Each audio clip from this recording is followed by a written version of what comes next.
சென்னையில் என்கவுண்டர் செய்யப்பட்ட ரவுடி காக்காத்தோப்பு பாலாஜியின் உடல் பிரேத பரிசோதனைக்கு பிறகு தாயாரிடம் ஒப்படைக்கப்பட்டது. இது பற்றிய விவரங்களை செய்தியாளர் சாலமனிடம் கேட்கலாம். சாலமன், முழு விவரங்களை பதிவு பண்ணுங்க. சென்னை வியாசர்பாடி அருகே போலீசார் வாகன சோதனையில் ஈடுபட்ட போது நேற்று காலை போலீஸ் பிடியில் இருந்து தப்பி சென்ற போது அவரை அதாவது காக்காத்தோப்பு பாலாஜி, ரவுடியான காக்காத்தோப்பு பாலாஜியை போலீசார் என்கவுண்டர் செய்தனர்.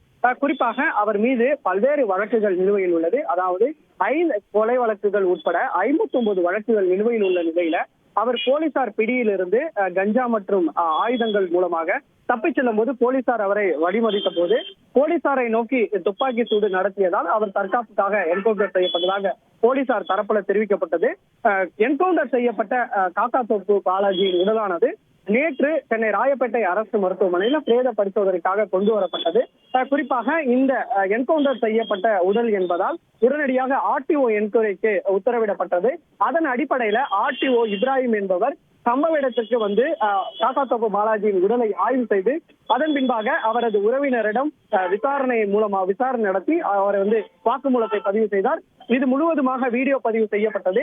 இந்த நிலையில இன்று காலை 10 மணிக்கு காக்காத்தோப்பு பாலாஜியின் உடலானது பிரேத பரிசோதனை செய்யப்பட்டது. குறிப்பாக அவரது தாயாரான கண்மணியிடம் முழு சான்றிதழ்ல கையெழுத்து வாங்கிய பிறகு காக்காத்தோப்பு உடலானது தற்போது பிரேத பரிசோதனையாக செய்யப்பட்டது. சுமார் 1.5 மணி நேரங்களாக பிரேத பரிசோதனை செய்யப்பட்ட நிலையில தற்போது பிரேத பரிசோதனை முடிந்து அவரது தாயார் கண்மணியிடம் உடலானது ஒப்படைக்கப்பட்டுள்ளது.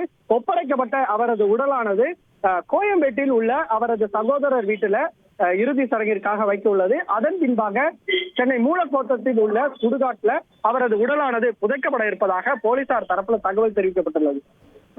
கூடுதல் தகவல்களுக்கு நன்றி சாலமன். செய்திகளை உடனுக்குடன் தெரிந்து கொள்ள உடனே சப்ஸ்கிரைப் பண்ணுங்க.